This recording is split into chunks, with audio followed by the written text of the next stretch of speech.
it's me. Shit.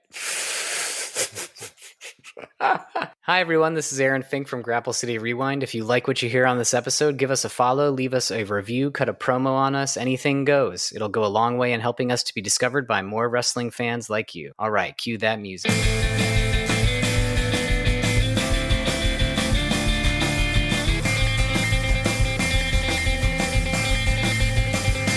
Hello and welcome to Grapple City Rewind, taking you all the way back to the iconic pay-per-views and whatever else we can find from wrestling history. Today, we are getting into some crazy shit, some ECW, barely legal 1997. It's the first time that we watched anything from ECW, so we will be getting into all the violent ladder tossing and beard slamming, outlaw, pay-per-view Chair shit. throwing. Blood, of course. I'm Bradley Palermo here, as always, with Aaron Fink. If you want to be part of the show, as always, call us, leave a message anytime, 626-657-SLAM, or hit us up on Instagram at Grapple City Pod. We love hearing from you. Aaron, I think before we rewind to our ECW pay-per-view, maybe we should talk about that TNA pay-per-view from last night, Rebellion. Yeah, TNA Rebellion at the Galen Center in Los Angeles. You were there. I was going to be there, but unfortunately couldn't make it, but I was able to watch while it was happening. And I have not, full disclosure, I have not watched a TNA pay-per-view in many, many years. I sort of, hear about it because I'm a frequent listener of Busted Open, and Tommy Dreamer is one of the hosts on there, and he, I believe, is working in creative at TNA. I'm not sure if he's the head of creative or not. It's sort of a well-guarded secret, I suppose. But yeah, a fun show. I think highlights for me were probably the X Division match. Yeah. What was the stipulation? What was that called? So for the people who didn't see, there were ropes in an X like 10 feet above the top rope of the ring, and so the stipulation, they had to climb on the rope, grab the belt, and land with both feet on the ground with the belt in their hands. Is that how the X Division works always? Is that how you become the X Division champion? I don't think so. Okay. I feel like it's a new thing. Here, actually, let me look it up and see what they called this. Yeah, it was a cool match. I've never been to a TNA pay-per-view live before, but it's kind of like going to an indie match with like full-on high-level production, because you have, the Jumbotron and the lights, no pyro, but you have a lot of you have that indie excitement, it's a little bit less Disney-fied, I guess, than WWE. Mm-hmm. Yeah.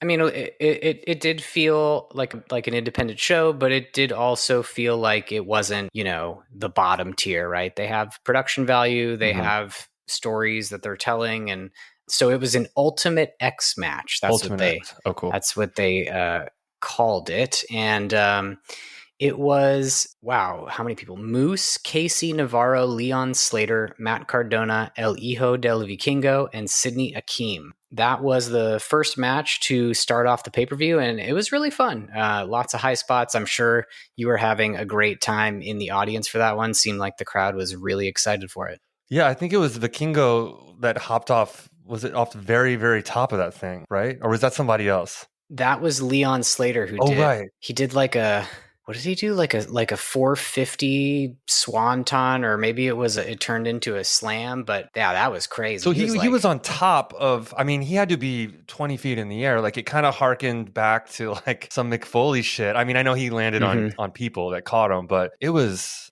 They barely caught him, dude. I can't believe someone's going off of that thing. I was on the other side of the ring, so I didn't see like the actual land, but dude, they did not catch him at all. It was, oh, really? It was pretty wild. Yeah. They straight up missed him, which was insane. And if you know insider stuff like Brad and I do, you can always see like everyone was like, "Are you okay? Are you okay?" Like, whispering to him like, "Oh my God, I'm so sorry." And he was fine, which is good. But that was definitely the craziest spot probably of the entire night. I mean, like you said, he was 25 feet in the air for sure.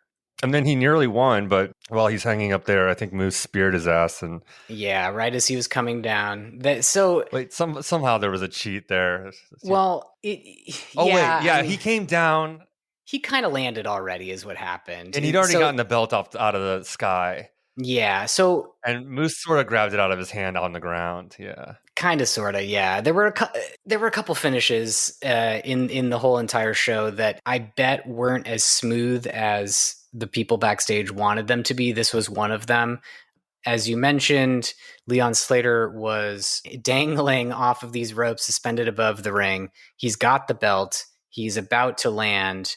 And I think that the finish was supposed to be that Moose speared him in the air before his feet hit the ground, because the stipulation was you had to have the belt in your hands, have both feet touch the ring. Right. So what ended up happening was Leon kind of landed already, and then Moose speared him. So it didn't look as smooth as I think they wanted it to be, but the ultimate, end was that Moose retains. He's still the X Division champion.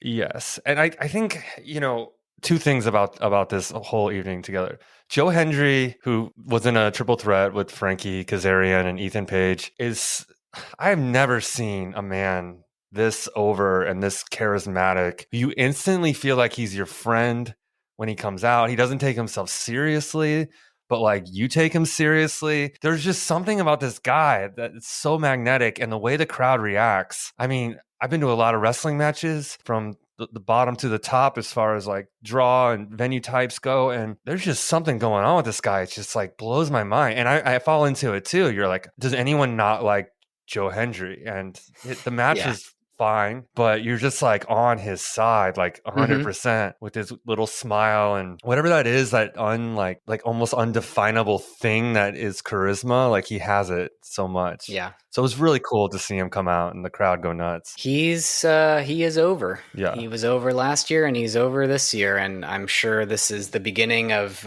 his moment, however long that moment will last. He deserves it. I think he has earned it, I think is the better way to put it.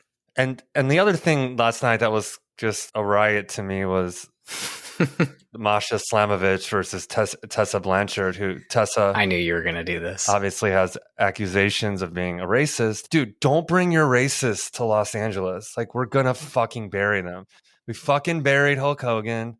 We fucking buried Tessa. And yeah, it was like this other town say, you're a racist and stuff. But then the crowd just starts ignoring her. And they're like, just... people are hollering random shit. LA Knight. And the crowd's like, yeah. And then they're CM Punk. And then the whole crowd erupts into let's go Cena. Cena sucks. I did hear that one. Completely ignoring the match that was happening. And watching these two girls work. I mean, I feel bad for Masha, but watching these two girls work while the crowd is completely fucking ignoring them was something I've never seen before. Like, they were just shutting it fucking out. Tessa was pissed, like when she'd get up and flip them off, it wasn't just like heel heat stuff. Like she was fucking mad. And I think, I hope TNA learned something from that. But yeah. Yeah, it would be one thing if she had, as far as I know, Tessa Blanchard has never apologized for whatever this incident is. And it would be one thing if she had, right? If she said she was sorry, but I've never seen her apologize, and TNA is kind of just acting like it didn't happen. And, part of the problem for me is she's really good. Like, she's the daughter of Tully Blanchard. She's going to be good. But yeah, there's no place for racism in locker rooms. And this was a good match. It's a bummer that you crazy sons of bitches hijacked it. Yeah, but I didn't see it. I mean, I really didn't see it. I was just interacting with the crowd, and it was hilarious. Yeah. And it's like, the security guards are getting in on it too. Like, not like chanting, but they were kind of like, what's going on? Oh, really? She's a race. Okay. Yeah. Fuck her. Like, it was hilarious, Yeah. That was a good match, all things considered. The other match that I think I liked the most was probably Santana versus Mustafa Ali. That was really good. Oh yeah, that was good. I mean, dude, there was only like one match, like the Eric Young match. I didn't really care about, I think, but it was great to see the Hardys and the Nemeth brothers. I mean, the Steve Macklin Eric Young match wasn't bad or anything, but it was like everything else was like packed with people that I was aware of or have seen before or knew or had something on the line. And how was the crowd in it? Like, because the interesting thing for me being a viewer was y'all didn't sound super loud the whole time. Like, there were really only like maybe 5 or 6. Like, the first match y'all were loud as hell. The Santana Mustafa match, you were loud. The Masha match, I heard some of the, Right. chants that had nothing to do with the match, but not much. And then yes for the Hardys, yes for Joe, but like, Yeah. did you feel like the crowd was hyped the whole time? I feel like those moments were really loud. I feel like it's a weird venue. It depends where you sit. We were on the first level, but in the back, so we're pretty much sitting like by the concession stand. Like we're almost out of the arena, but we're down low. It's hard to explain. The sound was not getting to us at all. So when like the busted open guys were on the stage talking in the pre-show, like we were in our section just chanting like, "We can't hear you," because it's like, what the? I mean, it was really weird. But then all of a sudden I went like, because it's general admission, I went upstairs to the top, like more level with the ring, and all of a sudden it was loud over there. So there was some. Yeah, it was hard for me to tell, and I think it depends where you were. It probably depends where the mics were in the room. Yeah. As I moved around, it felt louder in certain areas. It was mostly that group on the first level that was getting, that was facing the hard cam that was the loudest. But the people on the ground didn't seem to be too crazy. So it's hard to say. The audio nerd in me is like super fascinated by recording arenas and stuff. Like, where's the optimal microphone position? How many do you need? What kinds of things do you have to think about? I don't know. I'm sure nobody gives a shit about that, but I couldn't believe that I was shut out of the sound by being in the back row of the first level. It's interesting. Just by there being kind of like a lip over me a little bit. And there was a PA there. Because then it couldn't come back down. But the PA was turned off that would face at that last couple rows. Oh, and then when I went out into the actual bowl, it was like 20 degrees colder, and all of a sudden it seemed loud. So I was really fascinated by it, and I was walking back and forth, up and down, and like reporting back to my section, like you guys, I think we were the assholes because everyone else could hear them, but we were sitting there shouting at Busted Open, like, "We can't hear you!" And I feel like they were looking back at us like, "Why are you guys so mad?" Yeah. Well, I'm glad you had fun. It looked like fun. I enjoyed watching it. I have TNA Plus now, so I'll go back and watch some back catalog and keep watching. Awesome. And now it's time for the rewind. So we're talking ECW Barely Legal, April 13th, 1997, Philadelphia, Pennsylvania. ECW's very first pay-per-view event. They almost didn't get it on the air. It was controversial because ECW had been blackballed from pay-per-view after the infamous mass transit incident where... we should explain that to them. An untrained teenager was brutally injured in the ring by New Jack, and Paul, I think, cut some... Well, I don't know the extent of the injuries, but... there's a whole Dark Side of the Ring episode about New Jack. To all of our listeners, if you haven't heard of Dark Side of the Ring, it's a fantastic documentary series on Vice about different wrestling moments throughout history, different wrestlers and their careers. And there's an episode about New Jack.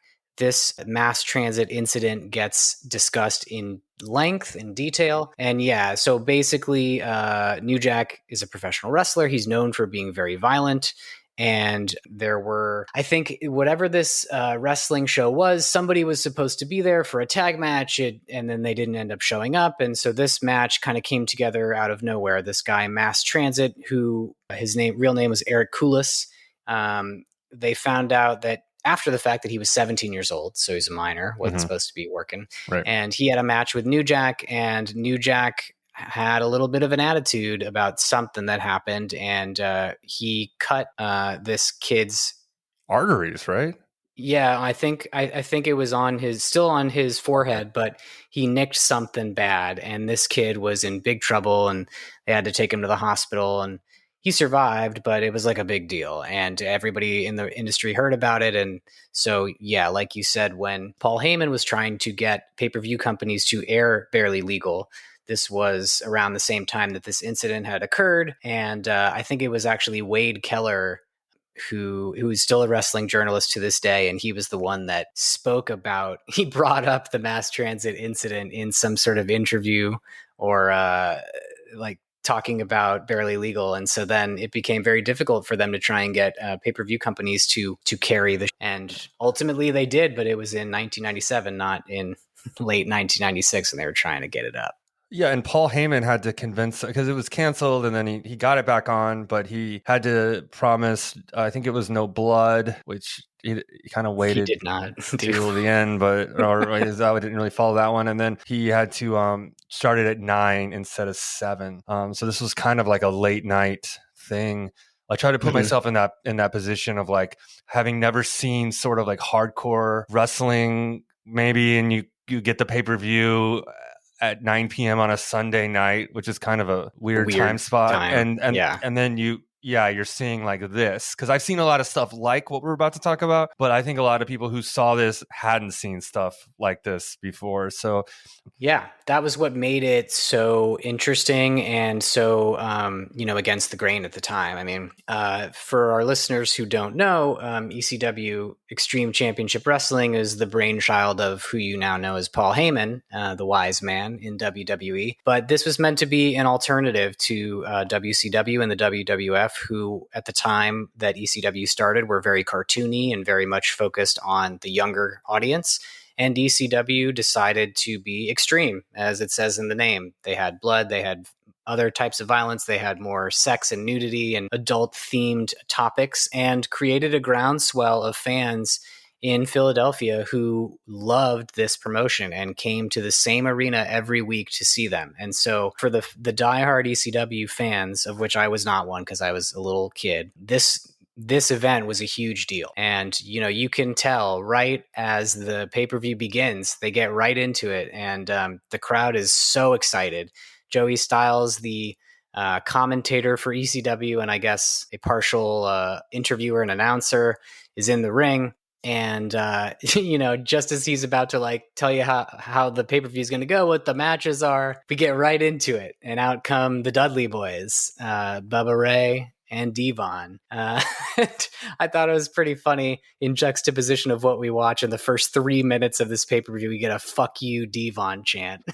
That should tell you what kind of crowd you're dealing with. Yeah, that was the first thing I noticed of the night. Yeah, I was like, loud "fuck you, Devon" chants. And the first thing I noticed was how every single piece of ECW that is on Peacock has had all of the music replaced. And it drives me up a fucking wall. Yeah, and I didn't notice that. That's funny. It's for those who don't know, Paul Heyman, when he was running ECW, would use popular music of the time. He certainly didn't have the rights to do so. Nah. And when WWE bought ECW's catalog, they hired somebody to go in and basically like mix out the popular music that they used and put in like, Muzak garbage that like was close to the popular music of the time. So if you pay attention, every single person's entrance sounds really weird because they're like ducking the real music down,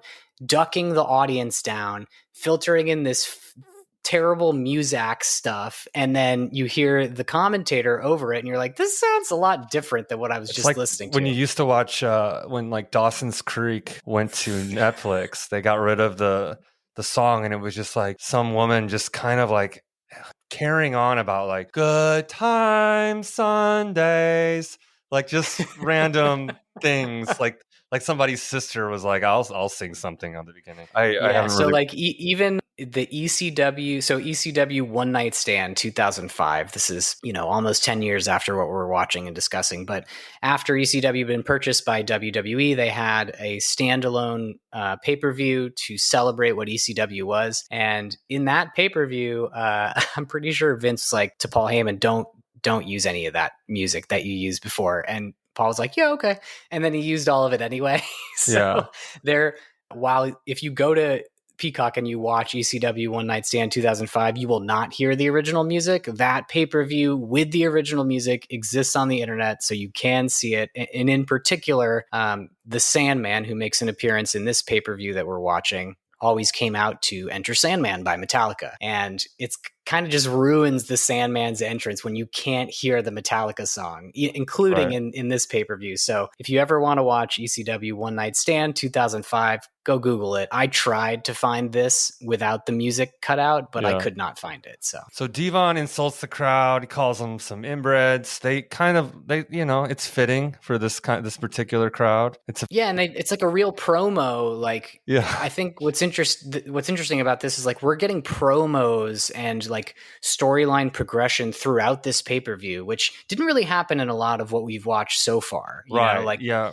I think it's a like lot of that. people in the ring talking in this one. I think it's like that a lot with indie matches. You have to, because people aren't watching television and feeling, getting the storyline. At least today when I go to like GCW and stuff, they get in the ring, they kind of explain to you if they're a bad guy or they're a good guy and like what their gripe is, so you have something on the line in the match. And I guess that's what they're doing here, right? Because it wasn't like they had a TV spot. Well, I mean, they were on TV, but they certainly weren't on national TV. Okay, That's right. for sure. Yeah. But yeah, it was a fun little heel promo to start us off, and then we get the famous ECW intro package, where again you can see that the music has been replaced. But then we got our first match of the night, which was the Dudleys versus the Eliminators, and the Eliminators being Perry Saturn and Cronus. Yeah, there's some big athletic guys, and the Dudley boys are just big old farm boy looking guys. Yeah, it was actually an amazing opening match, in my opinion. I mean, I've never seen this pay-per-view. I've seen ECW, so I knew what to expect, but they just came out so hot, and like everything was so exciting. The crowd was so hot. The Dudleys, as the heels, took control for a little bit. Then it just became, the Eliminators show, like all these crazy high spots. What I really loved was the crowd was like clapping so much. They're like so appreciative and polite, but then 2 minutes later be like, fuck you, or whatever. Right, yeah. Great crowds. So different in style from the tag matches that we've seen before. There were literally no tags in this tag match. All four guys just chilling in the ring the whole time. Yeah, there's no rules, I don't think, in ECW, right? It's just none. It's not like everything's a no DQ match. It's kind of interesting. I mean, it's interesting, all the things that Paul Heyman, I guess, invented that I learned as we go through all these things and learn more about Paul Heyman, but or at least was part of popularizing. Yeah, right. Yeah, because to me, like, there were a lot of moves in this match that we see today very often. And I think when you watch something like this and everything that's in it has become so commonplace, it's very easy to think like, oh, well, that's not that exciting. It's nothing, no big deal. But you have to remember, like, these things weren't happening as often back then. You can very much see the lasting impression that ECW has left on the wrestling business. And this pay-per-view shows it so many times. Yeah. And I didn't realize that the triple threat match, it was a Paul Heyman concept. I mean, we'll get into that later, but I guess he popularized that as well. And oh, wow. Obviously, I didn't know that. Yeah. So this whole and then the kendo sticks and all the GCW stuff that I see now, I realize it's just trying to sort of be ECW in so many ways. It looks a lot like it. I mean, the vibe of this, like as far as like watching it on television, it's it's a shitty audio mix. Like the video looks like they got the lady who videotaped her kid's school play or whatever to videotape it. It's like the lights are just hot and on. Like, I mean, there's energy and people are stoked, but it's like raw. You look at it and you feel like it. You look at it and you're like, it looks like it smells in there. You can smell it, yeah, and you can tell it's probably pretty warm in there too. Yeah, yeah, it's definitely a vibe, as we say nowadays. So the Eliminators won, by the way. Before we move on from that one, with their double roundhouse sandwich move, they were new champions. Did the announcer mess up the call on the finish? Maybe. I don't know. No, you know what it was? So Joel Gertner is like the, like a stooge of the Dudleys, I guess. And he was the one that came up after the Eliminators won, and he grabbed the mic and he was like, oh, the Dudleys are still the champions. And the crowd was like, fuck him up.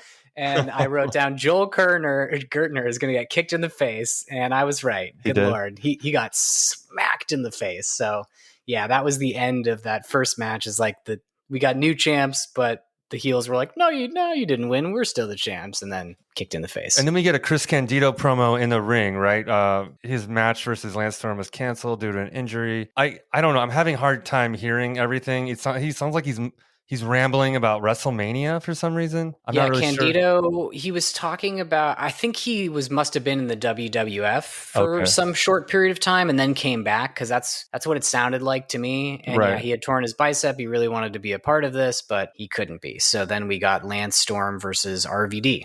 which was kind of cool to see RVD. Cool to see Lance Storm, dude. I haven't seen Lance Storm in a while. There was no backstory to this match that I was aware of. Certainly none explained in the pay-per-view. But the first thing I noticed, and I probably should have, I think I noticed this in the first match too, but dude, the ring. So loud. Whenever somebody takes a back bump, like lands on their back, it sounds like a gunshot. It was insane. Yeah, it's like bombs going off. I think rings are loud, right, in indie matches and stuff. And in WWE and probably some other organizations I've heard, they do something to like soften the sound, mitigate how much of that sound booms through. And I've heard on Jim Cornette's podcast, he would always complain. He's like, you want that sound? Like, why do you guys, he would always try to tell them like, stop doing that. Like, it sounds so much more brutal when they hit. But for some reason on this, it's like, it's worse than I ever heard it. And in a good way, because it sounds brutal when they hit, but it's explosions. Yeah, you heard it a tiny bit too much in this. Maybe. Yeah. Just a tiny bit. And I think it was because, something that wrestlers do often is when they do a punch, they'll stomp one of their feet. Right. And so anytime anyone did that, it sounded the same as somebody taking a back bump, landing on their back on the mat. And, you kind of want a little bit of dynamics, right? You don't want everything to sound crazy, insanely painful, but you do want some of it too. I remember one time I was at this rehearsal space with my band, and it was a lot of rooms. There was like a big room in the back, and there were wrestlers back there. And when they came out, and I was like out there by the vending machines, I kind of felt the door, and it was unlocked. So I was like, cover me. And I ran in. I just wanted to get into a wrestling ring, So I ran in, like crawled under the ropes, and just ran the ropes once. But like, it was so fucking loud that I was like, I just fucking called myself out that I'm in here. I mean, no one cared. I just left and no one ever looked back. But I was like, I didn't expect it when I climbed up there. It was like, boom, boom, boom, boom, boom, boom. That's how I'm trying. Yeah, I believe it. And the ropes aren't like slingshots either. Like, no, yeah, pretty fucking hard when you hit it. But, yeah. Anyways, they're chanting, "Kill him" at somebody. Kill him. Kill him.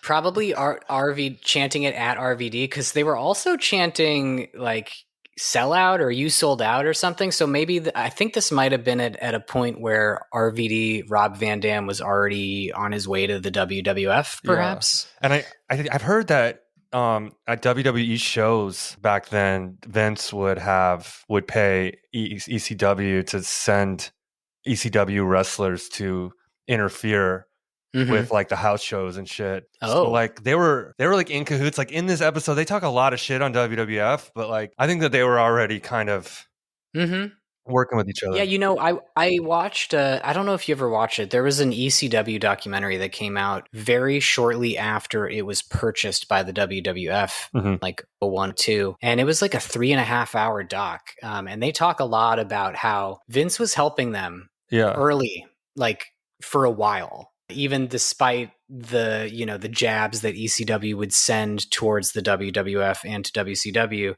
Vince, I think, realized the value of having an alternative like that, and then obviously stole from it for years and years and years until he bought it. And you can use it as a farm league, and then then you, like you said, eventually you own it. Yeah. Lance's buzz cut / rat tail was unbelievable. Probably my haircut of the night, I have to say. Yeah, mine too. That rat tail was absurd.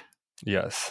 But what a great match. I mean, RVD, Rob Van Dam, is known for a lot of high flying moves. I remember he did a somersault plancha over the top rope to the floor outside to the ring, the little alleyway where the ring is. And man, it is not wide. Like when you look at the amount of space that he had to do that move, there was so little space, number one. And number two, there's no mats on the floor. Right.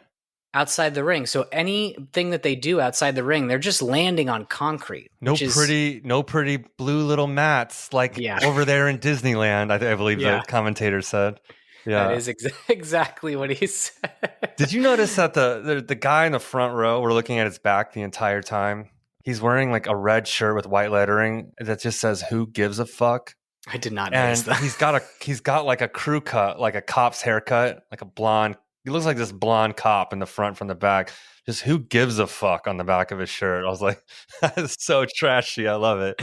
Yeah, very, very particular type of crowd Yeah. at ECW shows. To anyone who watches, you'll see 98% white guys, but there were a couple of women. I saw them in the crowd, like towards the end of the show. I was thinking, like, if I had to, if you didn't tell me what ECW meant, if I had to just guess and I didn't know, excited Caucasian wieners.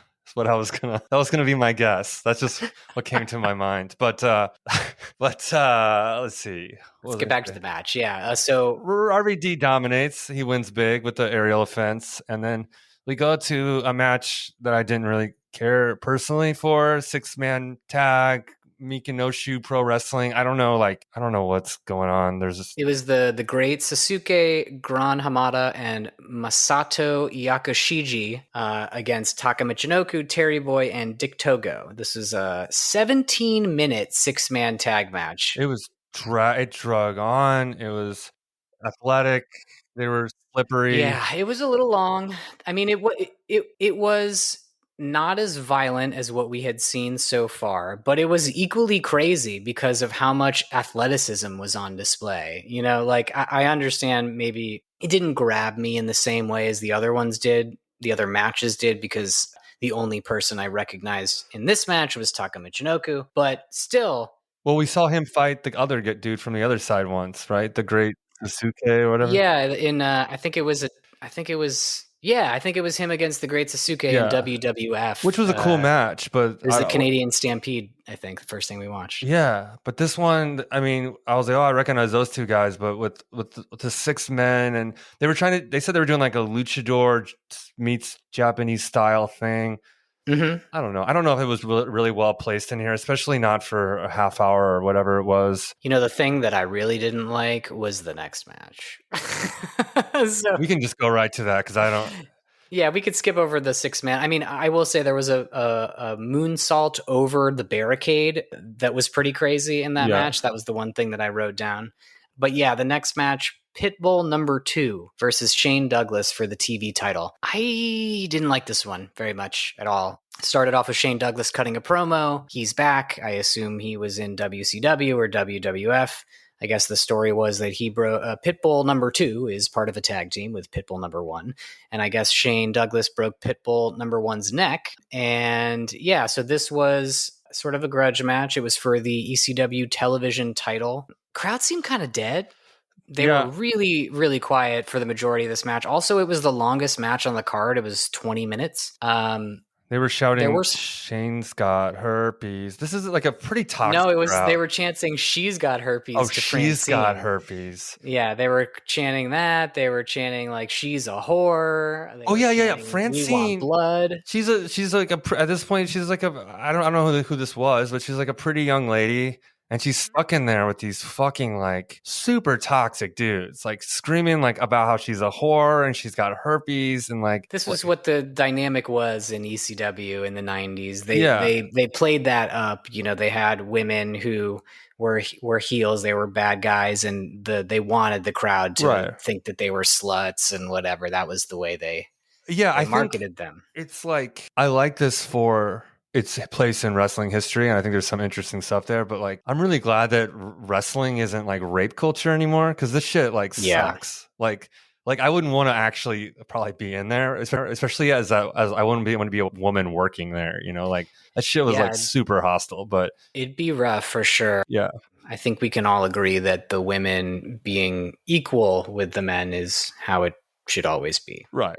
Like that's one thing it's evolved with GCW and stuff. It's like very like inclusive and LGBTQ and has women matches and women versus men. And I mean, you'd get fucking thrown out if you started yelling, she's a whore. I don't care if she's a heel or not, but yeah, it was, you know, it was a different time. It was a long time. It was it was almost 30 years ago. Right.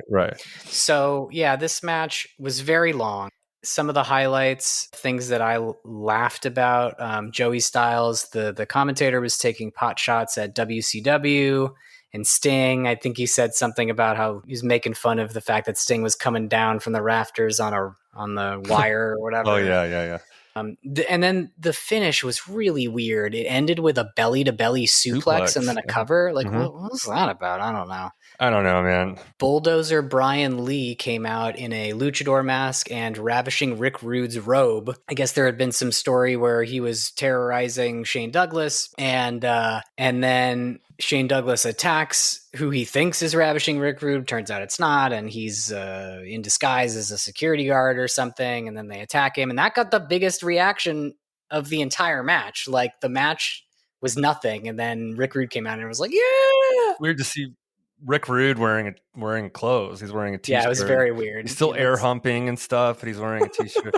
Earlier there was before this match, there were some weird promos too. There was like some dude with hair in his face who they don't even tell you like who's on the promo, and he's just like mumbling about like what it means to be a man. I think it was Stevie Richards, maybe. Man. Yeah, I was like, this is fucking weird. Yeah. And then like, there was a Raven one too, like that too, with just the hair all over his face, just talking. Dude, yeah, there's some weird shit. It's very grungy. But it's like Chris Cornell. But that's what they were trying to be. They were trying to be like the Nirvana of professional wrestling, you know? Yeah, and then the Raven promo was after the Rick Rude thing, right? And I wrote another hair and face mumbly black and white promo. So, but that was Raven's shtick for sure. Like, he was always doing the mumbly, downtrodden stuff. But after that, we got a Taz promo. Taz has beaten everyone with the Taz mission, and this is leading us into Sabu versus Taz, which was actually a very cool build-up for the time. I think they had been building this match for about a year, and they had never touched or wrestled. I believe Taz was undefeated. So yeah, the hype was real for this one. I enjoyed this match quite a bit. I'm a big fan of Taz and Sabu, and man, Bill Alfonso with that whistle drives me up a wall. It's awful every time.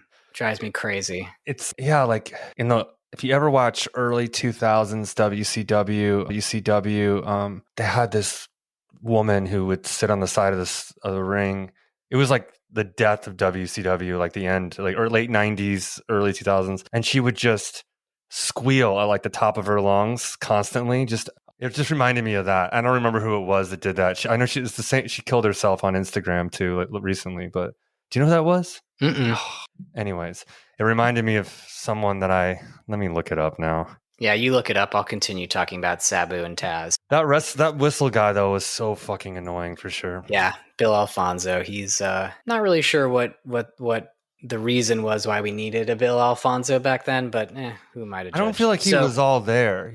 Like I don't think he was playing with a full deck of cards. Maybe that was his character. I don't know. Do you see like when he got excited, he just sort of start jerking around like epileptic sort of style on the ropes? And yeah, I don't know, man. He maybe he was a little touched, as we like to say. But I hadn't seen Taz wrestle a lot, so this was cool for me to see him like prime Taz. Like he is very UFC style. Like I think Taz might have brought tapping out to wrestling, at least popularizing it, right? Like I think so. Yeah, he's got that meatball like frame, and he was all about the Taz mission. He was just a submission guy, a technician, and Sabu was sort of the crazy, let me do really reckless stuff and maybe hurt myself, but also hurt you at the same time. Oh, Daphne was the lady who screamed all the time. She was very similar to the whistle guy. Daphne. Got it.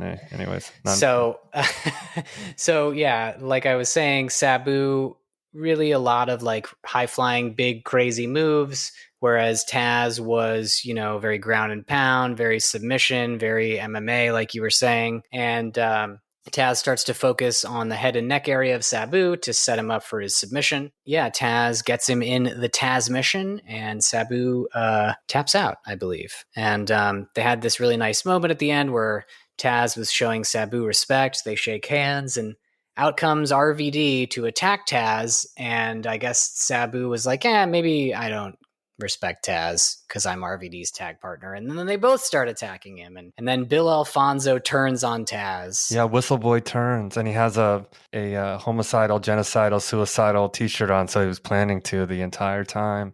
Yeah. Taz was the real star. I was actually surprised that Sabu kind of looked no less lost than he did like in his last match that I saw last week. Like he kind of crawls around a lot and then He takes a does. huge bump and then crawls Yep. around a bit, where Taz is doing all the moves and stuff like that. So Yeah. Taz was much more. I was kind of expecting a little bit more from Sabu, but I guess maybe he just went all in for his final match, because that shit. I mean, he just let them damn near murder him last week, and then 30 years earlier, he was kind of just, I don't know, a lot of crawling around, but A lot of crawling around, a lot of crazy spots. a lot of crazy spots and crawling around between. And then we got into Tommy Dreamer coming out to be a guest on the mic or whatever. But this guy he gives me the creeps, man. Like talking about like the rape culture of this whole thing. Like ever since I saw that Dark Side of the Ring with Dreamer sort of like berating someone for,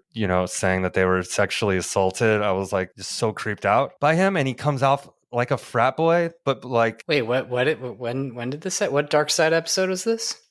Plane Ride from Hell, where he basically just went on and on about how like, oh, you're so offended, like boys will be boys. He said like all the most like terrible, like lamest things. He got fired from TNA. Oh, I don't remember. I didn't remember that he was a part of that. Yeah, I mean, he was basically the one that's like, you're gonna be around wrestlers, you're gonna get what you get. Like boys will be boys, apologist sort of. I see. Guy. I did not remember that. That's disappointing. Yeah. But then we get to the main event, which is Sandman versus Terry Funk versus Big Stevie Cool in a triple threat. But it's like a different kind of triple threat, right? Like it's elimination. Three-way dance is what they called it. Three-way dance? Did they explain how the rules go in this, or? I'm not sure if they did. This probably wasn't the first three-way dance that they had in ECW, so my guess is that it had happened before and they didn't bother to explain it. But yeah, you're right. This is different than, the triple threat matches that we saw at WrestleMania, for example. In this, it's like an elimination match. So it starts with three people, and then the first person to get pinned is eliminated, and then it becomes a singles match. Yeah. So I thought the match was over before it was, because when the first guy got pinned, I was wondering how they were kind of like willing to do a submission hold with the other guy just looking on. Dude, yeah. I there were several moments where Big Stevie Cool, or I'm just going to call him Stevie Richards. Stevie Richards is pinning Terry Funk, and Sandman is just standing there like with his, just kind of like waiting to see what happens. And I'm thinking like the modern day fan of me is like, why is he just standing there? And then remembering, oh, right, because he doesn't want to. The match isn't over if this person gets pinned. Yeah. He wants them to be pinned. I was so confused, but I get it now. Yeah. I mean, we should talk about the entrances, because at least the Sandman, I mean, if you've never seen it, he also has, I think you already said he has a Dark Side of the Ring. Oh, well, he has his own Dark Side of the Ring, right? Yeah. Episode. But yeah, dude comes out like big beer belly, wearing a t-shirt, smashing a beer on his head. He's bleeding before the match even starts. He's got a cigarette indoors. He's smoking. He's got a big old kendo stick to beat people. So he's walking out there with his weapon. Fucking just, I mean, I guess we didn't get this vibe, dude. Enter Sandman music. Sandman. Yeah. But Terry Funk's 53 years old, still going hot. Stevie Cool, part of the Blue World Order, the satirical group making fun of the New World Order, the NWO. Yeah, and they're kind of like the Dark Order in AEW a little bit, right? Like almost like kind of like a carny bunch. Like you've got like tall guys and fat guys and short guys and weird masks and drawn on facial hair and crazy colors. All meant to make fun of WCW, right? Yeah. The guy with the drawn on facial hair is supposed to be Macho Man and whatever, So yeah, it was over with the ECW audience at the time. They just hated everything that was WCW and WWF. So. And Joey Styles drops his line there. He's like, "You're watching ECW. Everything else is a cheap imitation. Trust me, you'll find out tomorrow night." This, of course, was a Sunday night, so he's talking about Nitro and Raw. Nitro and Raw, yeah. There's, I don't know, just beer, blood, ladders everywhere. Yeah, Terry Funk does the ladder twirling bit that's pretty famous now. Yeah, just knocks up. All the dudes try to get up, and the ladder's twirling around, and they hits him hard. Like, it's a what? It hit him hard. He hit them really hard. Yeah, and the crowd, I mean, I think there was a pretty big applaud after all that ladder spot action, the spinning Hmm. ladder. But yeah, Stevie Cool was eliminated eventually, which gave us Sandman versus Funk. I wish they would do triple threats like this now because, you can have the three, but then you can maybe get the two that you really want to see one-on-one because I did want to see like Sandman Funk for a while after Hmm. there was some three-man action for a while. And we got really involved with barbed wire in this. Like, Yeah. just Sandman's wrapped himself in barbed wire that's got party streamers attached to it, and he's jumping off the rope and onto Funk in the barbed wire, and they're both just cut. There is a lot of blood, and it doesn't stop. They're going at it with the barbed wire as much as they possibly can. And Big Stevie Cool gets eliminated, but like he just kind of sticks around. Like he came back into the ring and he super kicked somebody. Yeah, yeah. It's kind of weird. I I was was like, like, oh, he's back. I guess it's no DQ, so if you want to right. come back, So, you can. But but like we he looked got so tired. He was just kind of like standing in the corner. And he was like, "Oh, right. look, I'm gonna go kick somebody now." He was like, I'm stunned, but then then Yeah, he's back. And there was like trash cans and like the trash can wasn't just a trash can, it was like trash can wrapped in steel, yeah, like yeah. This fucking was a long and slow one. Honestly, not my favorite, but I did enjoy certain parts of it. And by the time it became Sandman and Terry Funk, it just felt like they were all out of gas and they were just struggling and moving slow. But yeah. but eventually, Funk got the win over Sandman, so that means that he is about to fight Raven for the ECW championship immediately after this I match didn't that we re- just saw. I didn't realize it was going to be immediate. I thought it was like at some point then he gets a title shot, but Raven just runs right on out and starts beating the fuck out of Terry Funk and then gets Yep. all of his friends to beat up Terry Funk and eventually Tommy has to come in and I don't know, some guy named Big Dick Daryl or something. Big Dick Dudley, he was a Dudley. Big Big Dick Dudley. Yeah. So yeah, it gets out of hand. The Ravens nest or whatever, they show up and they start interfering. And Tommy is doing commentary. He's on the side of Terry Funk. They come over, set up 3 tables on top of each other. Say they're gonna, choke slam Terry through the tables, and Tommy gets up and fights against Big Dick Dudley and throws him through the tables, and the crowd goes nuts. I mean, I think again, like I'm glad we watched this, and I'm glad I have the reference point. But things evolve, and I just feel like even these like really rough matches, I feel like they're better now. They've had 30 years to figure it out, but. Yeah. I feel like the evenings move on a little bit more smoothly, and things like matches are timed a little bit better, and even the gross shit they can do it even grosser and and safer. I don't know. It just seems like It was very like guerrilla style wrestling. yeah. I think Just doing things that they wanted to do, whether or not they knew it was going to work, and things that probably hadn't been done before, or things that had and didn't work, and they wanted to try a new spin on it. It was like yeah. renegade filmmaking. It's like renegade wrestling. Right. It's like for being this edgy, I was bored a lot, like more than any other thing we've watched so far. And it's like, it just doesn't really have a good pace. It's like a lot of fucking around, but, but it was cool to see Funk and, in his final image, it's just like bloody, broken, holding 7-minute 20-second match, and it was kind of weird. I think that they did some kind of finisher or big move on Raven and he kicked out, but then Funk rolled him up, and then that was the 3, and I was like, that was kind of weird. Maybe they miscommunicated about it or something. Oh wait, I even think I heard the bell ring. Do you remember they did that? a 2 count. Yeah, they did a 2 count, and then the bell rang. Ref counted it 2, and they kicked out. They were supposed to, and the bell rang.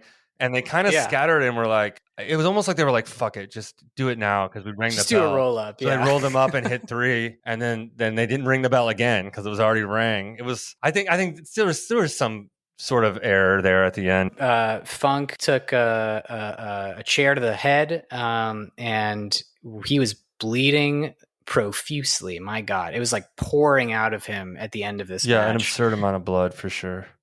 So yeah, I definitely went against their promise and for there to be no blood on this pay-per-view. There was quite a bit at the end. Like literally you could see it just pooling on the mat. One of the bigger like juice spots I think that I've ever seen. But And then that was it. It was just over. It's like, yay, he won. Okay, bye. We done did it. We done did it. And now we go to the grapple grade, where we give it either a play, fast forward, or rewind. Play meaning thumbs down. Fast forward, play, or rewind. Fast forward is skip it. Play is watch it if you want to watch it. Rewind is definitely watch it. Let's see. What do you give this one? I think I'm going to have to go ahead and give this one the play rating. I think it has a historical significance, but it has some dull spots. If it was made today, I would say skip it, but because of where it's at in the timeline, I'm glad we watched it, and I'd recommend checking it out if someone gets a chance. What do you think, Aaron? Yeah, I think we're in agreement. I would give it a play as well. It's in a bottle. It's not the best pay-per-view, but when you think about how important ECW was, the people that came from it, the style, just so many things that are a part of professional wrestling now because of ECW, I feel like it's worth watching. If you're interested in wrestling and you've never seen it, turn it on. It's on Peacock. It's easy to watch. Cool. And let's see if we got any emails or voicemails. I have an email right here. Kevin from Richmond writes, let's see. I'm gonna read all. Oh, he wants to correct a mistake from our Clash of the Champions 9 episode. He said we accidentally suggested that Chad Gable and El Grande Americano were the same person. They indeed are not.